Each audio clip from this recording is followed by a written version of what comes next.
A very good morning to you, South Africa. Now, this very month of September is Deaf Awareness Month. And in South Africa, the deaf community faces unique challenges. The South African Society of Psychiatrists says communication is one of the major obstacles facing the deaf community. It says that this can lead to isolation, it can lead to frustration and also exacerbate pre-existing mental health issues. But for more on this, we're joined this morning by the Society's Dr. Ian Westmore to break this down for us. Doctor, thank you for your time today.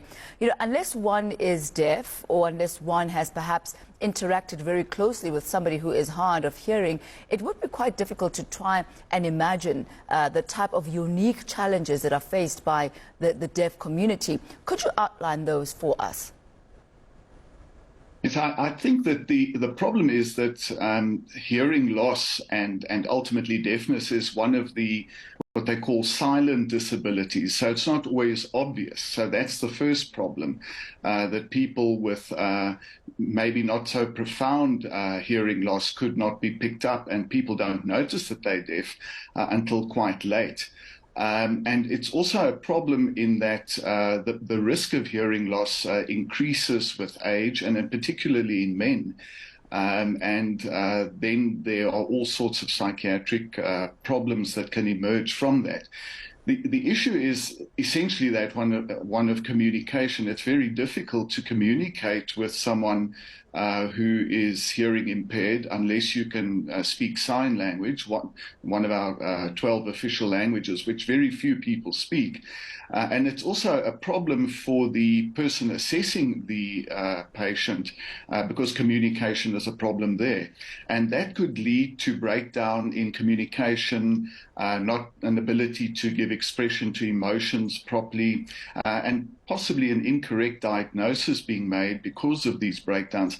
Even, for instance, if you use a sign language interpreter, that can be quite difficult for a deaf person because the information is not necessarily conveyed accurately, and it actually creates quite a barrier for them. So I think that there's almost sort of this double impairment then in patients that are deaf and have mental health issues because of the communication issue. And how are societies structured, put together at the moment as far as accommodating people who are deaf or who are starting to lose their hearing? For example, academic institutions, health institutions, do they cater for those who are deaf? I think very poorly, because you would need special equipment, for instance, in academic institutions. I know that it's quite readily available in Europe and in the US, but not in South Africa. So unless you have someone who can actually convey the message through sign language to people who are profoundly deaf, that is a problem. I think we need to remember that hearing loss is over a spectrum. So you get people with mild hearing loss, and then moderate hearing and moderately severe, and then profoundly deaf people. And profoundly deaf people can virtually hear nothing, such as people that are born deaf. Often there's a transition from mild to moderate to severe. So someone who could hear quite normally then suddenly has to deal with hearing loss at some stage in their life, and it's normally from midlife onwards. And there are major psychological changes that happen as a result of that. So you might find, for instance, that you suddenly can't follow in a meeting or in a lecture or in a church service. And then that leads to isolation and breakdown in communication and the resultant psychological and psychiatric disorders that follow from that. If you are one who is interacting with somebody who is losing their hearing or is completely deaf, what are the do's and don'ts? How can we support them psychologically, emotionally, especially when you know what it is that they are dealing with?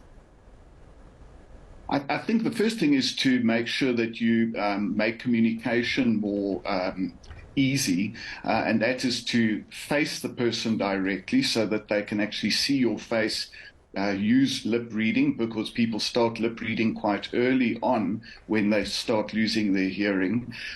Try to make sure that it's in a quiet place. And incidentally, that's often why it's not picked up by physicians, because they often see patients in a relatively quiet office. But those same patients will tell you that when they're in a restaurant, they can't follow a conversation. So positioning yourself so that the person can actually see you and can see your face is going to make it much more easy, and making sure that you're in a relatively quiet space. Also being patient. Because one of the problems that deaf people experience is that people become impatient when they realize that they're not being properly heard, and can actually become quite irritable and sometimes even condescending. So a great degree of empathy and patience is needed when communicating with patients.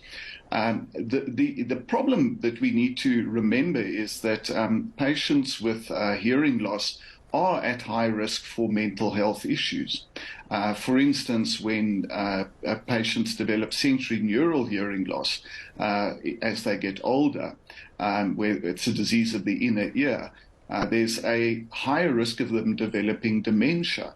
And we often see that patients don't want to wear hearing aids, which is sort of the first line management for sensorineural hearing loss, because of the stigma associated with hearing aids. Then they end up being isolated from the world, and that can lead to cognitive decline and to dementia. And we also know that patients with hearing loss are at higher risk for depression and anxiety. The rate is almost 4 times higher in patients with hearing loss that can develop symptoms of depression and anxiety. You know, So Dr. Ian, you're really highlighting so many, aspects that I guess one doesn't consider on a normal day-to-day life. But I guess that's why it's important to have an entire month dedicated to this, so that we are all educated and aware and know how to deal with those who are hard of hearing and starting to lose their hearing. But thank you so much for your insight this morning. That was Dr. Ian Westmore from the South African Society of Psychiatrists as we mark Deafness Awareness Month this September. Let's go over now to our sporting desk with Nandi Shabalala.